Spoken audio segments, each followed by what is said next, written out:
pagi Pak Ervan, dari partai mana nih Pak Ervan? Ya, selamat pagi. Alhamdulillah kita merupakan salah satu caleg DPRD Provinsi Bengkulu dari Partai Umat nomor 24. Untuk nomor urut caleg kita nomor urut 1. Oke, eh, Pak Ervan ini adalah salah satu jurnalis ya. Ya, Arti seluruh dunia wartawan yang ada di dunia ini, terkhusus ya, tapi Provinsi Bengkulu.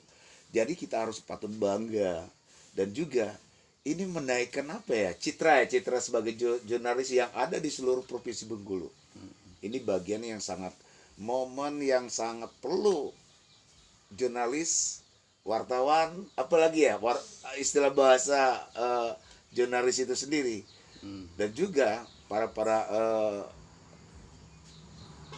organisasi media, apalagi kapan lagi gitu loh. Jadi Pak Evan, kenapa dari sebagai wartawan sudah menjadi komisioner KPU Kabupaten iya. Kaur dulu. Jadi kenapa kok bisa nih Pak Ervan ini langsung melejit atau langsung naik grade-nya itu langsung ke provinsi? Kaget loh sebagai jurnalis itu, loh nggak ke kabupaten dulu gitu loh. Ada apa ini? Ada visi misi apa nih Pak Ervan kok sampai langsung ke provinsi gitu loh? Saya bingung nih, biar publik tahu dan channel kita tahu Iya. apa nih Pak Ervan. Jadi baik, terima kasih. Eh, Sebelumnya saya mengucapkan terima kasih dan salam sehat selalu kepada seluruh masyarakat seprovinsi Bengkulu, khususnya wilayah Bengkulu Selatan dan Kaur. Di sini perlu saya sampaikan, sebelumnya memang latar belakang saya adalah jurnalis. Nah, inilah yang menjadi salah satu uh, inisiatif saya atau niat saya untuk maju di pemilu 2024 ini, yang saat ini sedang tinggal menunggu hari, artinya tinggal 18 hari lagi kalau nggak salah kita akan melaksanakan proses pesta demokrasi. Nah, memang banyak yang bertanya-tanya kenapa saya ingin terjun di politik. Karena sebelumnya saya merupakan komisioner KPU Kaur, alhamdulillah, yang berakhir di 21 Agustus yang lalu. Nah, kenapa saya terjun ke politik? Setelah saya diberi latar belakangi jurnalis, tentu sedikit banyaknya kita sudah mengetahui tentang politik. Nah, di sini juga dari hati saya yang paling dalam, artinya memang inilah yang menjadi jalan saya untuk bisa mengabdi kepada masyarakat secara jelas, di mana bahwa selama saya menggeluti profesi jurnalis hampir 13 tahun, yang saat itu di grup Karya Rakyat Bengkulu, yang juga ditugaskan di wilayah Bengkulu Selatan dan Kaur. Nah, artinya saya tahu persis apa itu keinginan dan keluhan masyarakat yang paling bawah. Artinya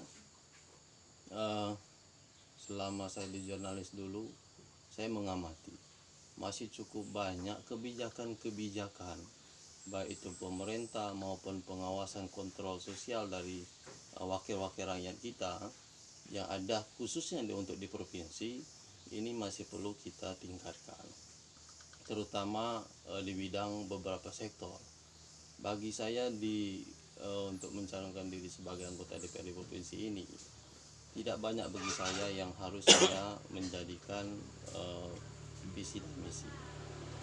Tentu yang pertama tidak lain adalah keadilan atau kesetaraan dalam hal penyaluran atau pembangunan, di mana bahwa sekarang bisa dibuktikan antara tingkat kabupaten, ya, Kabupaten Kaur, Kabupaten Bengkulu Selatan masih cukup jauh ketinggalan dengan daerah-daerah lain. Untuk aja inspektur, kita buktikan di wilayah Kabupaten Kaur ini ada 5 kecamatan yang jalan provinsinya sudah puluhan tahun tidak pernah diperbaiki.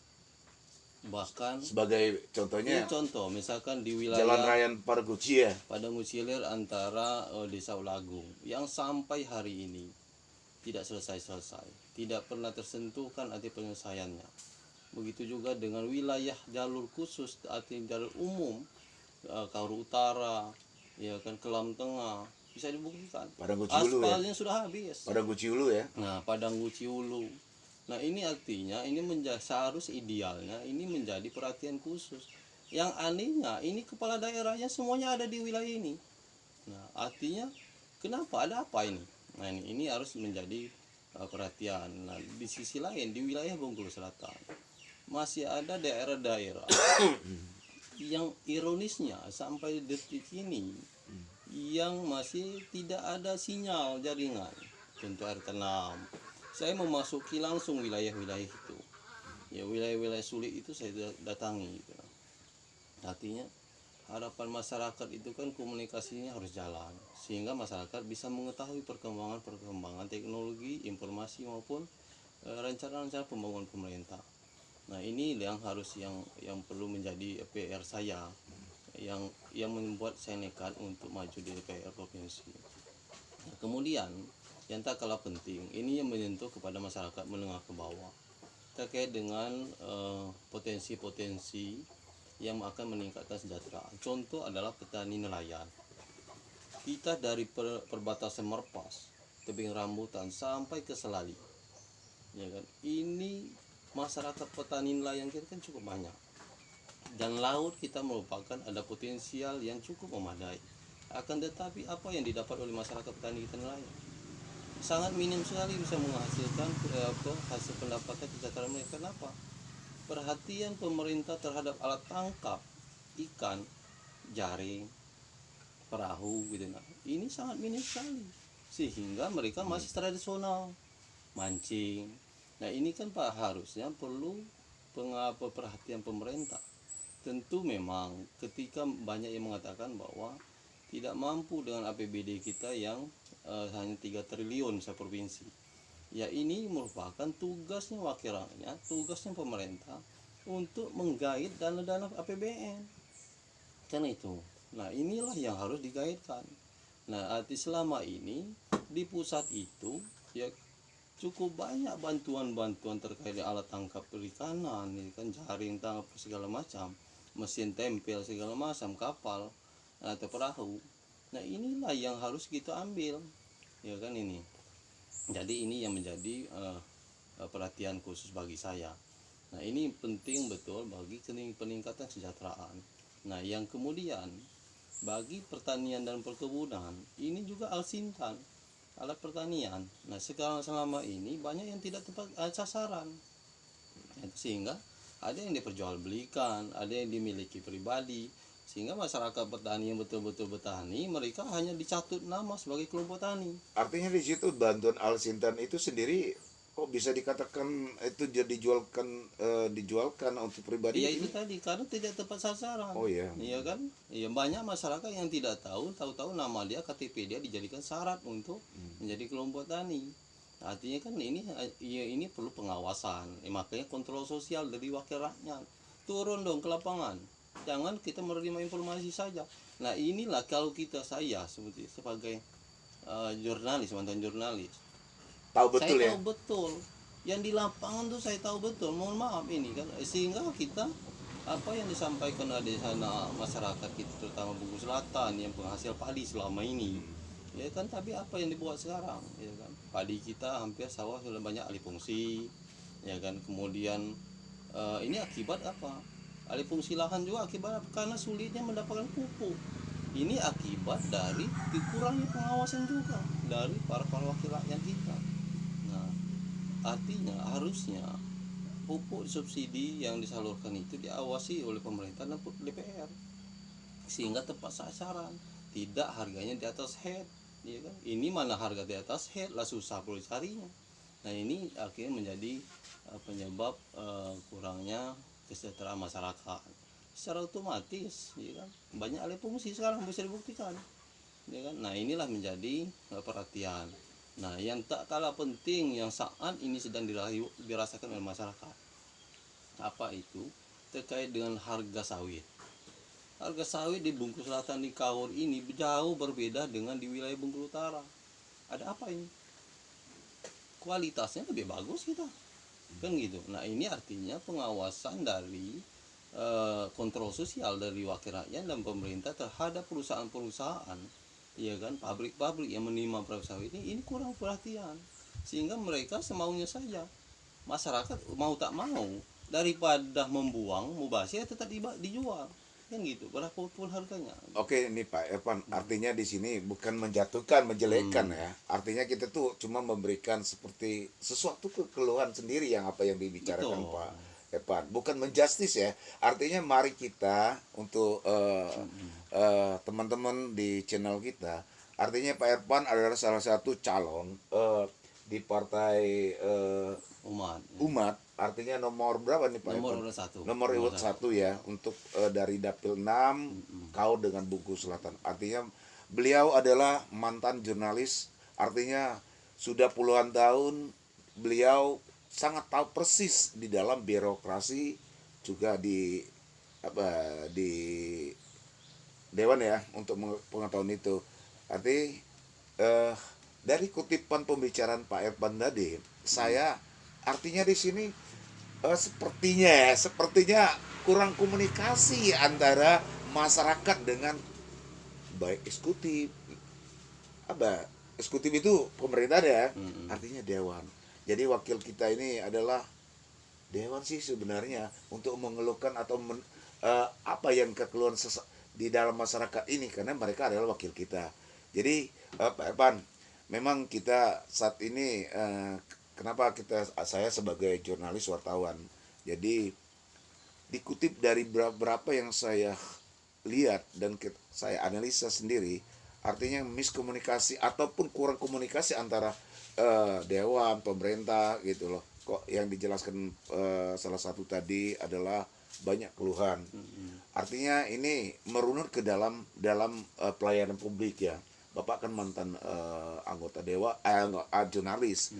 Artinya tahu persis dengan aturan-aturan pelayanan publik di nomor 25 tahun 2009. Yang mana beberapa hari yang lalu kita menaikkan suatu berita tentang pelayanan publik. Ini penting sekali. Artinya ASN itu ada sanksi dengan pasal nomor 25 tahun 2009. Apabila itu ada sanksi walaupun pejabat. Jadi menurut Pak Evan ini artinya buat kita semua, buat ASN pejabat publik, ini menurut Pak Evan tuh gimana ini? Sangat pentingnya artinya pelayanan publik kepada masyarakat. Jadi gini, saya klarifikasi, ini bukan artinya miskomunikasi, Ya. tapi dalam hal proses kontrol itu memang sudah tugasnya di wakil rakyat. Ini apa yang saya sampaikan ini kan temuan-temuan di lapangan. Inilah isi hati masyarakat. Artinya ketika DPR selaku wakil rakyat itu harus turun ke lapangan, artinya harus pantau dong apa yang terjadi di daerah kita, dapil masing-masing. Nah ini bukan hanya kita menerima informasi di meja saja. Nah itulah tugasnya, sehingga apa yang disampaikan ke pemerintah terkait dengan program-program pemerintah ini akan sejalan sinkron. Kalau DPR-nya jemput bola informasi dari usulan masyarakat kemudian disampaikan ke pemerintah, ini akannya sejalan. Nah selama ini ya tidak tahu apa yang harus dilakukan. Padahal misalkan masyarakat butuh cangkul dan dikasih apa gergaji, kan nggak menyambung gitu. Nah ini yang menjadi artinya harus banyak masyarakat tuh memang wakil rakyat tuh memang harus di bawah, hati turun ke bawah gitu. Nah inilah saya menjadi tekad saya selama ini menjadi atau jurnalis, maka saya akan betul-betul artinya turun lebih banyak di lapangan. Makanya saya pun sampai saat ini saya kampanye pun saya langsung belusukan ke masyarakat mulai dari pelosok-pelosok. Dan saya yakin ya kan, ketika memang kita turun langsung ke masyarakat ke lapangan, maka kita akan tahu apa yang diinginkan oleh masyarakat saat ini. Nah, Oke, jadi bukan hanya ketika mau pemilu saja turun, setelah itu tidak turun. Nah kemudian terkait masalah katanya kepentingan publik. Nah, saya sudah hampir 13 tahun di jurnalis waktu itu. Kemudian saya pun di komisioner KPU. Saya menekankan bahwa pentingnya layanan publik. Saat ini sudah di eranya digitalisasi, di eranya reformasi. Ya kan, artinya transparan. Sekecil kalau memang daerah atau pemerintah atau provinsi yang ingin maju, tentu kita harus melibatkan eh, pelayanan publik yang lebih baik. Kenapa saya sampaikan? Sekecil apapun, ya kan, keberhasilan pemerintah dalam hal ini atau masyarakat, ketika dipublikasikan maka ini akan menjadi besar. Tapi Kelihatan ya. sebesar apapun, semegah apapun pembangunan, ya kan, yang dibuat oleh pemerintah, tapi kalau tidak dipublikasikan, Tidak tahu ya. maka akan Tidak tahu masyarakat ya. Tidak mungkin pemerintah atau wakil rakyat menyampaikan door to door.